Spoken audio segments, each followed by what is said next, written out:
Good morning, children. Welcome to English class.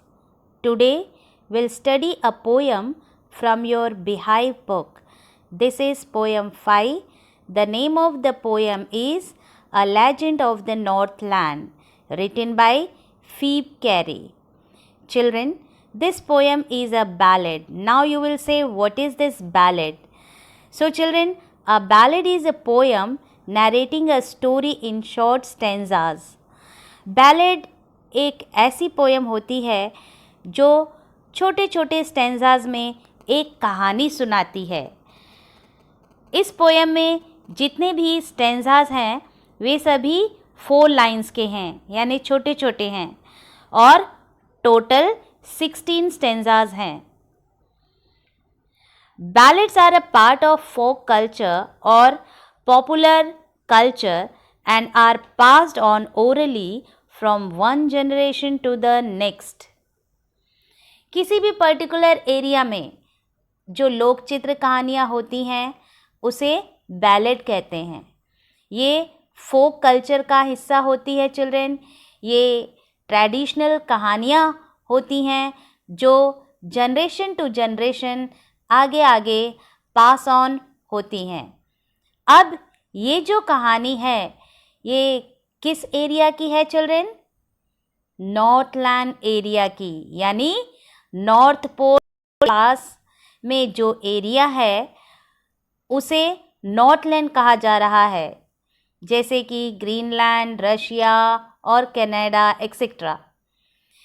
ये specify नहीं है children, but Northland refers to the area in the northern most part of the earth near the North Pole. So, let us see in this story what happens. Children, in this poem, legend means historical, जो कि बहुत ही पुरानी कहानियाँ हैं जो कि generation to generation orally pass on होती जा रही हैं. So, let's begin with the poem. Away, away in the Northland, where the hours of the day are few, and the nights are so long in winter that they cannot sleep them through. So children, here the poet is telling us the story which is taken from the Northland. Here, Northland is the northern region, northern pole में जो भी country exist करते हैं children, जैसे Greenland हुआ, Russia हुआ, Canada हुआ, तो ये सारे जो देश हैं जो एग्जिस्ट करते हैं, लेकिन यहाँ पर जो पोएट है उन्होंने किसी पर्टिकुलर देश का नाम नहीं दिया है। वो सिर्फ ये कह रहे हैं नॉर्दर्न एरिया में से ये जो स्टोरी है जो कि अभी हम पढ़ने जा रहे हैं ये वहाँ के ही किसी एक देश से आई है, लेकिन वो कौन से देश से है ये स्पेसिफाई नहीं है।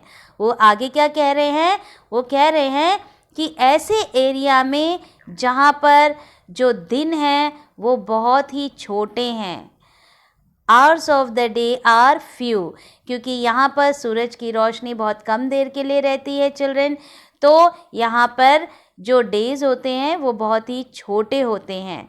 तो पोएट कह रहे हैं कि ऐसे एरिया में जहाँ पर दिन बहुत छोटे होते हैं and the nights are so long in winter, और जब विंटर का सीज़न होता है ना चिल्ड्रन तो रातें बहुत बड़ी होती हैं, that they cannot sleep them through. They here refers to the people living in that area, यानी वहाँ पर जो लोग रहते हैं वो कितना सोएं, क्योंकि सोने की भी एक लिमिटेशन होती है। हमको अगर पूरा दिन पूरी रात अगर कह दिया जाए कि बिस्तर पर पड़े रहो, लेटे रहो, तो हमें अच्छा नहीं लगेगा चिल्ड्रन। एक पर्टिकुलर आवर तक ही हम बिस्तर पर सो पाते हैं, उसके बाद हमें बिस्तर पर लेटना सोना अच्छा नहीं लगता है। लेकिन चिल्ड्रन यहाँ पर बताया जा रहा है कि पोएट कह रहे हैं कि यहाँ पर जो विंटर की नाइट्स होती हैं वो बहुत लॉन्ग होती हैं, जैसे कि अभी देखिए अपने यहाँ जनवरी वगैरह में आप देखिए तो 6 बजे एकदम से अंधेरा हो जाता है और दिन निकलते निकलते तो कभी कभी दिन पता ही नहीं पड़ता है, दिन ख़त्म होता है और रातें फिर से शुरू हो जाती है। यानी रातें हमारी ठंड के मौसम में रातें हमारी लंबी होती हैं। तो अब रात होने की वजह से चिल्ड्रन लोगों की मेंटालिटी क्या होती है, जैसे ही अंधेरा हो जाता है तो ये होता है कि भाई अब खाना पीना बनाओ और सो जाओ। तो यहाँ पर भी यही हो रहा है क्योंकि नाइटफॉल अर्ली हो जाती है चिल्ड्रन। अब लोग भी अपना सारा काम ख़त्म करके बिस्तर पर आ जाते हैं, खाना पीना खा करके सो जाते हैं और सोने के बाद यानी जब वो सोते हैं सोने के कुछ घंटों बाद जब उनकी नींद पूरी हो जाती है और जब वो उठते हैं तो देखते हैं अंधेरा ही है, यानी उन्हें लगता है कि अभी भी रात ही है जबकि उनकी नींद पूरी हो जाती है। तो ऐसे समय में पोएट आगे क्या कह रहे हैं कि ये जो लोग हैं जो इस एरिया में रहते हैं वो ऐसे समय में क्या करते हैं। तो पोएट हमें आगे क्या बताते हैं चिल्ड्रन इस एरिया के बारे में। पोएट कहते हैं कि इस एरिया में where they harness the swift reindeer, कहते हैं कि इस एरिया में रहने वाले जो लोग हैं वो इस एरिया में किसका यूज़ करते हैं। जिस तरह से हम लोडिंग अनलोडिंग के लिए जैसे कार्ट का यूज़ करते हैं, कार्ट को अगर हम हॉर्स के साथ अटैच कर देते हैं तो वो हमारा हॉर्स कार्ट हो जाता है। उसी तरह से अगर कार्ट को हम बुलक से यानी बुल से अटैच कर देते हैं तो वो हमारा क्या हो जाता है चिल्ड्रन, बुलक कार्ट हो जाता है। तो चिल्ड्रन यहाँ पर इस एरिया में क्योंकि यहाँ पर बहुत अधिक बर्फ़ पड़ती है और ऐसे जगह पर जो इंसान है वो पूरा टाइम तो बर्फ़ के कांटेक्ट में नहीं रह पाएगा ना, तो इसीलिए यहाँ के जो लोग हैं वो रेनडियर जो है का इस्तेमाल करते हैं। रेनडियर जो है वो ठंडे प्रदेशों का एक जानवर है और जो कि बर्फ़ पर बहुत ही स्विफ्टली मूव करता है, यानी बर्फ़ के ऊपर बड़े आराम से दौड़ भाग कर लेता है। तो लोग क्या करते हैं, इस रेनडियर नामक जानवर को अपने कार्ट जैसे बुलक कार्ट मैंने अभी बताया ना आपको, एक छोटा सा व्हीकल बना लेते हैं लकड़ी का और उससे हार्नेस मीन्स टाई कर देते हैं उस कार्ट को उससे रस्सी से रेनडियर और कार्ट को टाई अप कर देते हैं रस्सी से, जिसके कारण जब रेनडियर आगे चलते हैं तो कार्ट के अंदर चाहे तो आप सामान डाल लो चाहे तो खुद बैठ जाओ और जब ये रेनडियर आगे आगे कार्ट खींचते हैं तो चिल्ड्रन उस जो उसके अंदर बैठे होते हैं या जो सामान होता है उसको एक स्थान से दूसरे स्थान तक आसानी से ले जाया जाता है। तो यहाँ के जो लोग होते हैं वो रेनडियर जानवर का प्रयोग करते हैं अपने सामानों को एक स्थान से दूसरे स्थान पर ले जाने के लिए या फिर अपने आप अपने परिवार अपने बच्चों को एक स्थान से दूसरे स्थान पर ले जाने के लिए। To the sledges when it snows, तो ये काम चिल्ड्रन कब करते हैं, जब स्नोफॉल होता है, यानी जब हैवी स्नोफॉल होता रहता है चिल्ड्रन। तो हैवी स्नोफॉल में ये जो यहाँ के लोग हैं जो इस नॉर्थलैंड एरिया में जो रहते हैं वो लोग जब बहुत ज़्यादा स्नो पड़ती है तब उस समय इस रेनडियर का प्रयोग करते हैं स्लेजेस को खींचने के लिए। यहाँ पे स्लेजेस क्या है children, sledges is a type of wooden cart जिसको हम रेनडियर से रस्सी से अटैच कर देते हैं और इसी स्लेजेस पर हम सामान या लोगों को बैठा करके एक स्थान से दूसरे स्थान पर ले जाते हैं। And the children look like bear cub in their funny furry clothes. और चिल्ड्रन अब पोएट क्या कह रहे हैं कि जो यहाँ पर बच्चे होते हैं, छोटे छोटे बच्चे होते हैं, वो दिखने में कैसे लगते हैं? बड़े ही क्यूट लगते हैं चिल्ड्रन। बियर्स कब को देखा है आपने? भालू के बच्चों को, young ones of beer.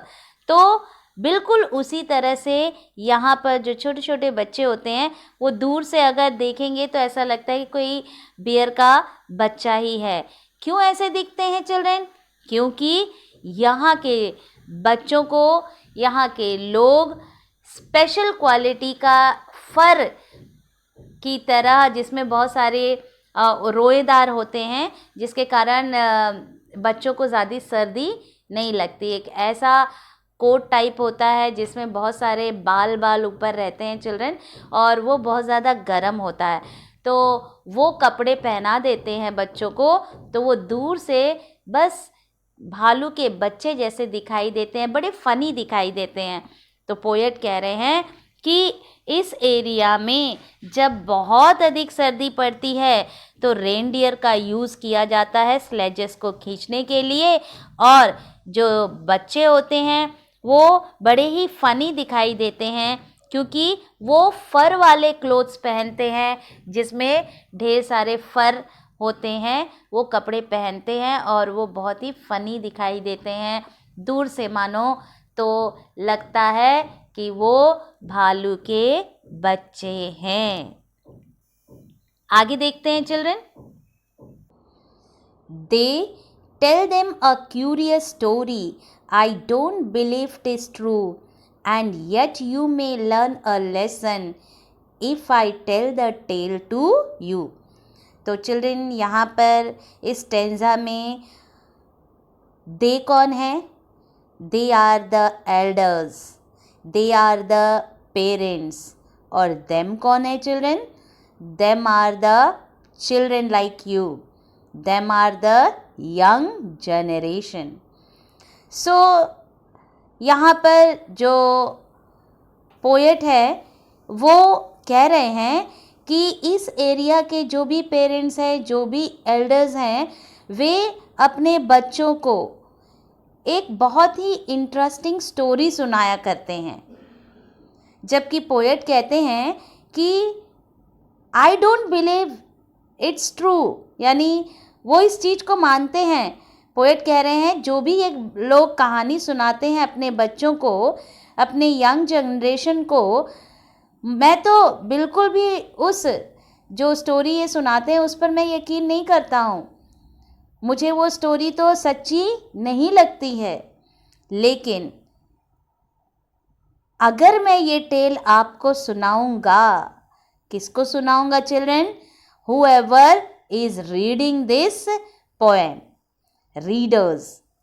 So the poet is saying that if I tell you a tale, that means यहाँ पर जो पेरेंट्स हैं अपने बच्चों को जो कहानी सुना रहे हैं, तो पोएट कह रहे हैं मेरे ख्याल से मैं तो उस पर बिल्कुल भी भरोसा नहीं करता हूँ, मैं तो ये मानता हूँ कि ये सच नहीं हो सकती।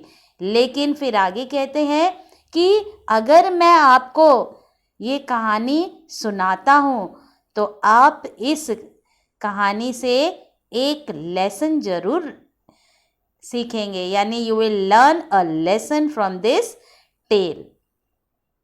तो अब पोएट हमें कहानी बता रहे हैं, देखते हैं वो हमें कौन सी कहानी बताते हैं चिल्ड्रन।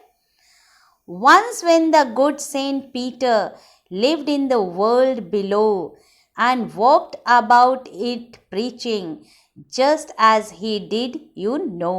तो चिल्ड्रन सेंट पीटर के बारे में तो हम सब जानते ही हैं। Saint Peter children Jesus Christ के डिसाइपल थे, एक फॉलोवर थे। तो यहाँ पर जो पोएट हैं वो हमें सेंट पीटर के बारे में ही एक कहानी बता रहे हैं।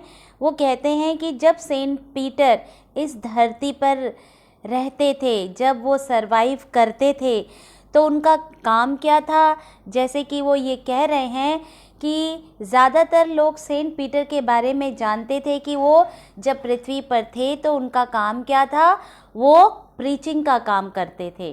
प्रीचिंग मतलब धर्म के बारे में लोगों को ज्ञान देना, अच्छी अच्छी बातें बताना, धर्म ग्रंथों से रिलेटेड कहानियाँ सुनाना। तो इस तरह से वो लोगों को ज्ञान की बातें बताते थे और दुनिया के हर कोने में जाते थे और यही काम करते थे।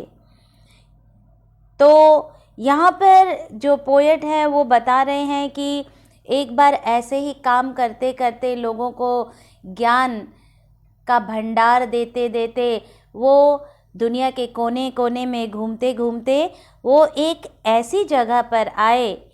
कैसी जगह पर आए चिल्ड्रन, देखते हैं। He came to the door of a cottage in traveling round the earth, where a little woman was making cakes and baking them on the hearth. तो यहाँ पर हर्थ क्या होता है? हर्थ जो भट्टी होती है, जैसे कि आप लोग शादी ब्याह में जाते हो चिल्ड्रन, तो जहाँ पर बहुत ज़्यादा मात्रा में बेकिंग का काम किया जाता है, जैसे बिस्किट्स बेक होते हैं। आजकल तो टेक्नोलॉजी बहुत अधिक अच्छी हो गई है, लेकिन ये पुराने ज़माने में की बात बताई जा रही है इसमें, कि उस समय एक भट्टी टाइप बनाई जाती थी और उसी में केक्स वगैरह को बेक किया जाता था। तो अब यहाँ पर जो पोएट हैं वो कह रहे हैं कि ये जो सेंट पीटर हैं वो लोगों को धर्म के बारे में बताते बताते एक दिन एक ऐसे छोटे से कॉटेज डोर पर आए, जहाँ पर एक लिटिल वुमेन थी। वो क्या कर रही थी चिल्ड्रन? वो केक बना रही थी हर्थ में, यानी भट्टी में, जहाँ पर बेकिंग किया जाता है, वहाँ पर वो केक बना रही होती है। तो ये जो सेंट पीटर है वो उसके कॉटेज के पास आए और वो बहुत थके हुए थे। तो आगे क्या बता रहे हैं कि आते हैं तो वो क्या करते हैं? And being faint with fasting for the day was almost done, he asked her from her store of cakes to give him a single one.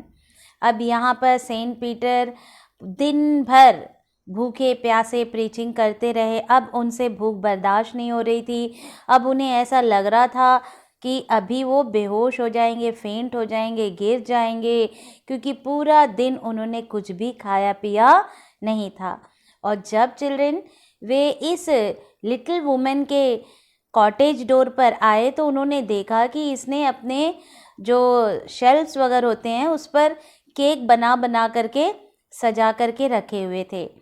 तो सेंट पीटर ने इस ओल्ड लेडी से कहा, ये लिटिल लेडी से कहा कि ऐसा है कि मुझे बहुत ज़्यादा भूख लगी है और अगर मुझे अभी पल भर में ही कुछ खाने को नहीं मिला तो मैं फेंट हो जाऊंगा, बेहोश हो जाऊंगा, गिर जाऊंगा।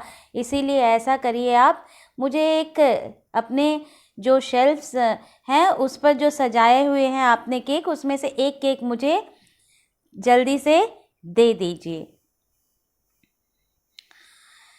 तो वो लिटिल लेडी क्या करती है चिल्ड्रन?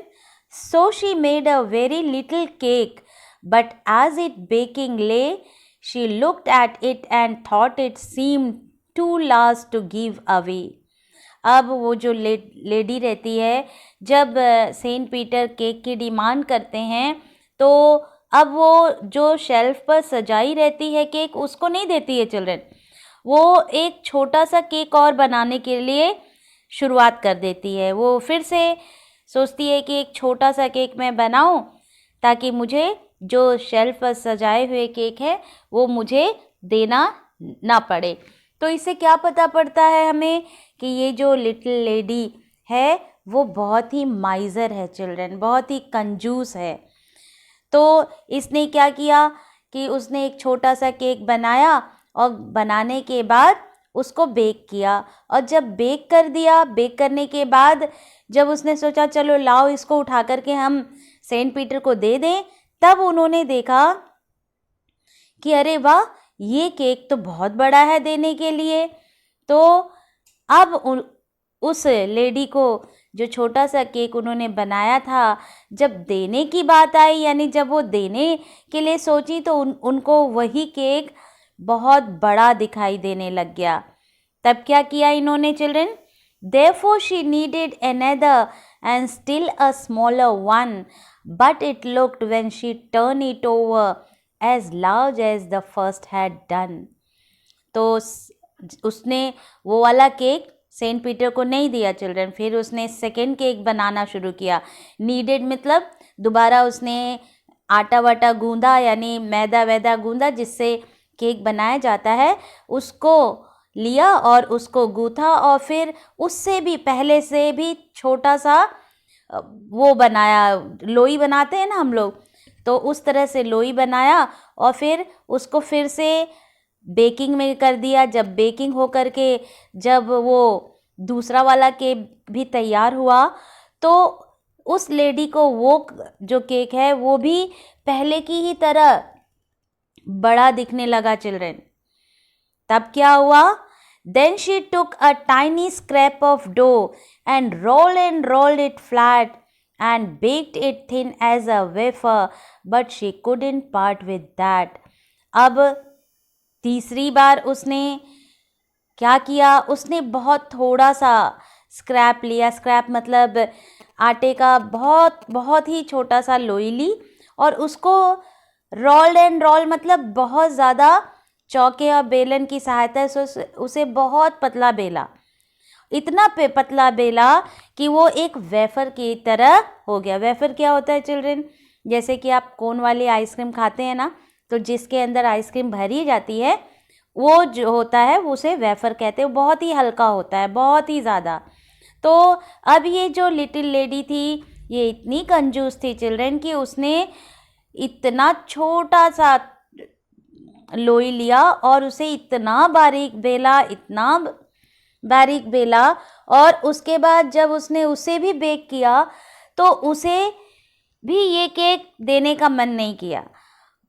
लेडी को ऐसा लगा कि ये केक भी सेंट पीटर को देने लायक नहीं है, यानी उसे ये लगा कि ये भी बड़ा है.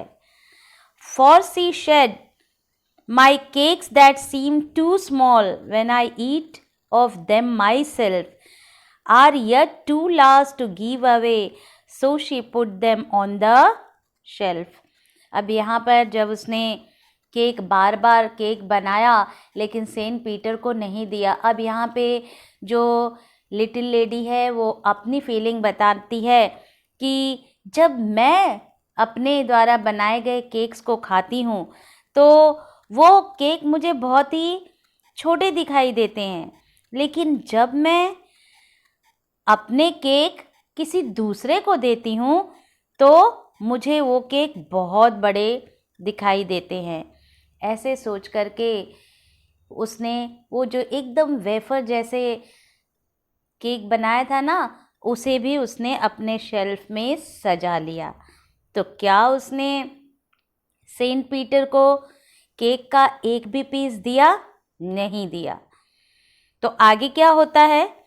Then good Saint Peter grew angry, for he was hungry and faint, and surely such a woman was enough to provoke a saint. Provoke मतलब चिल्ड्रन किसी को गुस्सा दिला देना, जिसके कारण गुस्से में आदमी कुछ भी कर सकता है. तो यहाँ पर ये जो सेंट पीटर है, सेंट पीटर इंतज़ार करते करते थक चुके थे. और वैसे तो हम लोग जानते हैं कि जो भी सेंट वगैरह होते हैं वो जल्दी किसी को भला बुरा नहीं करते हैं, किसी को कर्सिंग नहीं करते हैं, तो और उनको गुस्सा भी जल्दी नहीं आता है. लेकिन अब यहाँ पर जो सेंट पीटर थे वो बहुत भूखे थे और उन्होंने छोटा सा पीस केक मांगा था और जिसको इस ओल्ड लेडी ने कई बार बनाया, छोटा छोटा लोई लेकर के बनाया, लेकिन उसके बावजूद भी इसने, ये जो लिटिल लेडी है, इसने सेंट पीटर को चिल्ड्रन केक खाने को नहीं दिया. इस पर सेंट पीटर को बहुत गुस्सा लग गई. तो अब जो लेडी है, लेडी की ये सारी एक्टिविटीज़ सेंट पीटर देख रहे थे कि वो केक बना रही है, बनाने के बाद दे नहीं रही है, उसको शेल्फ पर सजाए जा रही है. अब ये एक्टिविटीज़ देख करके सेंट पीटर को चिल्ड्रन बहुत ज़्यादा गुस्सा आ गई। अब उन्होंने अपने गुस्से पर वो कंट्रोल नहीं कर पाए और उन्होंने कहा, and he said, you are far too selfish to dwell in a human form, to have both food and shelter and fire to keep you warm. अब गुस्सा आ गए सेंट पीटर। उन्होंने गुस्से में उस लेडी से कहा, लेडी जो लिटिल लेडी है उससे कहा कि तुम इंसान कहलाने के लायक नहीं हो, तुम इस ह्यूमन फॉर्म में सरवाइव करने लायक नहीं हो। क्यों नहीं हो? क्योंकि उस लेडी में काइंडनेस चिल्ड्रन थी ही नहीं।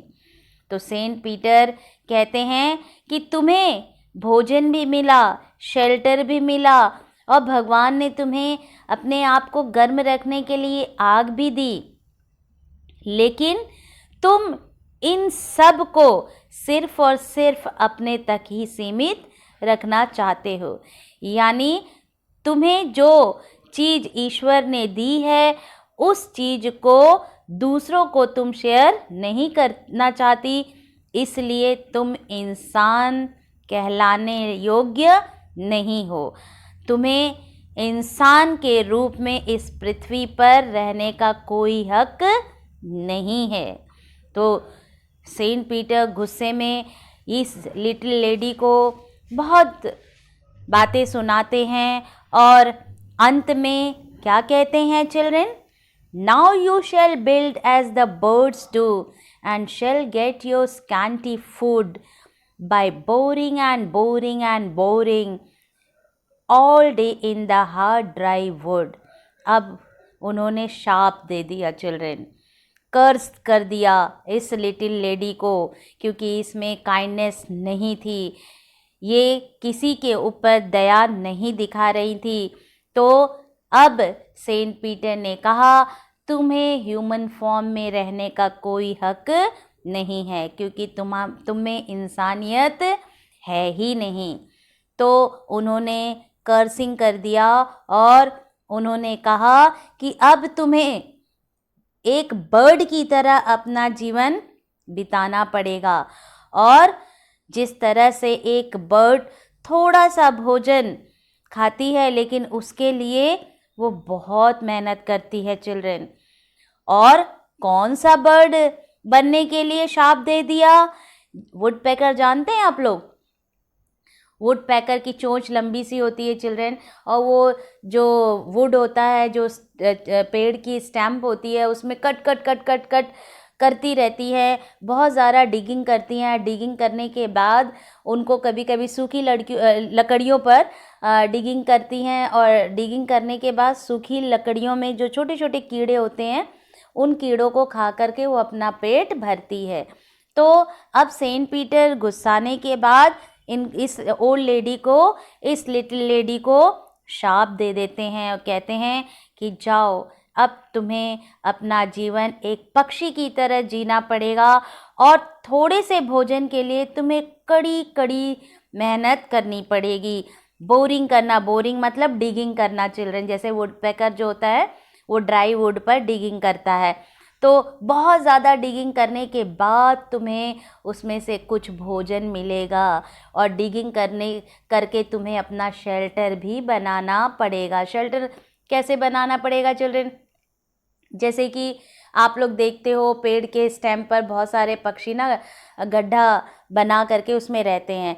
तो अब ये जो सेंट पीटर ने इसको ओल्ड लेडी को कह दिया कि जाओ, अब तुम अपना थोड़ा सा घर बनाने के लिए बहुत मेहनत करनी पड़ेगी।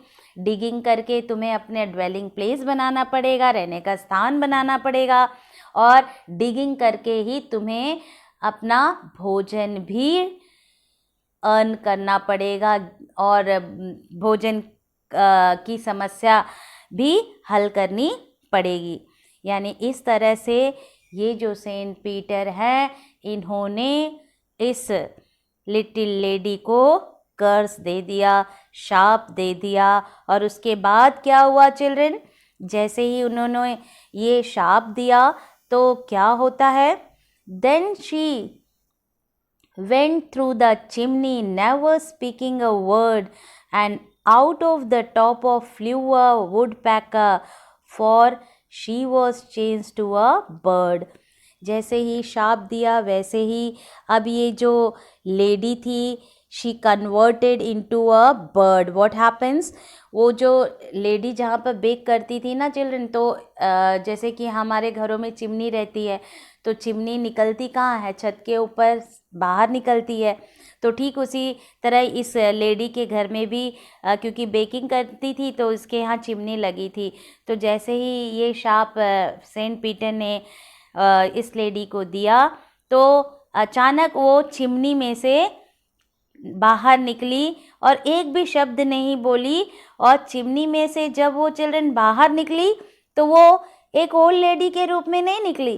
क्या बन गई वो? एक बर्ड बन गई. और बर्ड बन गई. कौन सी बर्ड बन गई चिल्ड्रन? वुडपेकर. तो अब सेंट पीटर के कर्ज के वजह से ये जो लिटिल लेडी है जो कि बहुत ही माइजर थी, जिसने सेंट पीटर को मतलब काइंडनेस नहीं दिखाई, उन्होंने जब छोटा सा पीस ही मांगा था तो वो नहीं दिया, तो अब ये जो लेडी है ये कन्वर्ट हो गई किस में चिल्ड्रन? अब ये कन्वर्ट हो गई वुडपेकर में. तो अब ये वुडपेकर बन करके चिमनी में से बाहर निकली. आगे क्या होता है देखते हैं. She had a scarlet cap on her head, and that was left the same, but all the rest of her clothes were burned black as a coal in the flame. Scarlet क्या होता है children? Dark red colour. तो जब ये जो lady little lady जब वो इंसान थी तब उसने रेड कलर का एक कैप लगाया हुआ था चिल्ड्रन. और जब ये पक्षी में कन्वर्ट हो गई, when she converted into a woodpecker and when she came out from the chimney, then उसका जो कैप था वो कैप बिल्कुल उसी तरह से रहा. यानी रेड कलर की कैप उसके ऊपर थी, लेकिन बाकी उसका सारा जो बॉडी है वो बर्न हो गया था और वो फ्लेम में जल करके एकदम बर्न हो करके ब्लैक हो जाता है children. And that was left the same, but all the rest of her clothes were burn black as a coal in the flame. तो सिर्फ और सिर्फ जो उसने कैप लगाई रहती है वो कैप बिल्कुल उसी तरह से रहती है, और जो बाकी के उसके जो कपड़े रहते हैं जो पहनी रहती है वो लिटिल लेडी, तो जब वो चिमनी के अंदर से बाहर निकलती है ना चिल्ड्रन, तो बाकी उसके सारे के सारे कपड़े कोल में जल करके काले हो जाते हैं. जैसे कि ये इस जो स्टेंजा है उसमें ये जो वुडपेकर पक्षी है आप लोगों ने देखा होगा ना, उसके सिर पर रेड कलर की कुछ सिर के ऊपर टोपी टाइप या रेड कलर का वो हिस्सा रहता है उसके सिर का हिस्सा, और बाकी जो उसकी बॉडी होती है वो ब्लैक कलर की होती है. थोड़े थोड़े बीच बीच में धब्बे भी होते हैं. तो अगर आपने नहीं देखा हो तो आप मोबाइल पर वुडपेकर डाल करके इमेजेस में जाइए and you can see how this particular bird look like. तो अब ये जो लेडी है she was converted into a bird into a woodpecker, और वुडपेकर बन करके ये चिमनी में से बाहर निकलती है. आगे क्या कहते हैं poet? And every country school boy has seen her in the wood where she lives in the trees till this very day, boring and boring for food. अब पोएट कह रहे हैं कि ये पक्षी अक्सर गांव में, क्योंकि गांव में चिल्ड्रन पेड़ वगैरह बहुत ज़्यादा ही होते हैं तो पेड़ों पर ही पक्षी अपना घोंसला बनाते हैं, तो पक्षियों की संख्या, क्योंकि वहाँ पर पेड़ ही पक्षियों का ड्वेलिंग प्लेस होता है, तो यहाँ पे पोएट कह रहे हैं कि हर गांव में जो भी छोटा बच्चा होता है अगर वो इस पक्षी को कहीं देखता है तो उसके पेरेंट्स उसको बताते हैं. वुड मतलब छोटा सा जंगल, क्योंकि गांव अगर में जगह जगह पर छोटे छोटे जंगल्स होते हैं। जंगल का मतलब ये होता है कि जैसे बहुत ज़्यादा पेड़ वगैरह लगे रहें, तो गांव में जब भी ये पक्षी बच्चे देखते हैं तो उनके पेरेंट्स उनको बताते हैं कि पता है ये जो पक्षी है ये पहले क्या हुआ करती थी, ये एक लिटिल लेडी थी और आज ये पक्षी में कन्वर्ट हो गई है, क्योंकि इसमें ह्यूमैनिटी नहीं थी, इसमें काइंडनेस नहीं थी।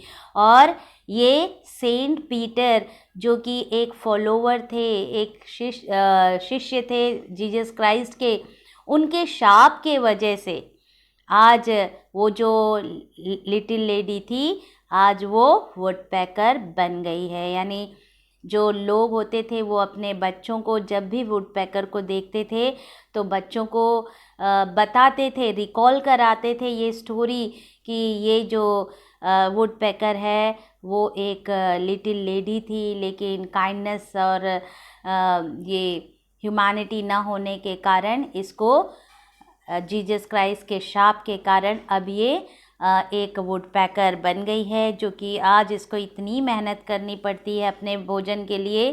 ये लकड़ियों में बोरिंग करती रहती है। बहुत बोरिंग करने के बाद इसको थोड़ा सा भोजन उसमें से मिलता है, क्योंकि ये जो चिल्ड्रन वुडपेकर है ना, ये सड़ी हुई लकड़ियाँ या बहुत वैसी सूखी लकड़ियों में बोरिंग करती है, तो उसमें छोटे छोटे कीड़े होते हैं और उन्हीं कीड़ों को ये जो वुडपेकर है वो खाती है।